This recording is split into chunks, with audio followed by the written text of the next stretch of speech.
La compétition entre les villes pour attirer les professionnels s'est intensifiée ces derniers mois. Des villes comme Chengdu et Nanjing ont émis des politiques favorables pour les professionnels pour l'octroi d'un livret d'enregistrement de résidence. D'autres comme Guangzhou et Changchun offrent des subventions pour l'achat d'appartements qui peuvent aller jusqu'à 100 000 yuan. Tout cela a pour but d'attirer les professionnels qui peuvent aider à stimuler l'économie locale. Détenir un livret d'enregistrement de résidence est une chose qui vous fera rester travailler dans une ville. Les prix de l'immobilier sont assez hauts.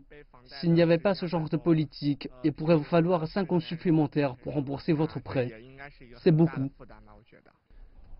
Selon les experts, Xi'an est l'exemple même d'une telle controverse. En février, la ville a assoupli ses politiques concernant le livret d'enregistrement de résidence. Il est désormais plus facile pour les professionnels qui satisfont certaines normes de faire une demande de résidence locale, tout comme c'est le cas également pour leurs familles. Les nouvelles données du Bureau national des statistiques montrent que la croissance des prix de l'immobilier résidentiel à Xi'an a remonté de près de 1% en un mois, en mars. Le volume des ventes d'appartements dans ces villes augmentera et cela pourra potentiellement faire monter les prix.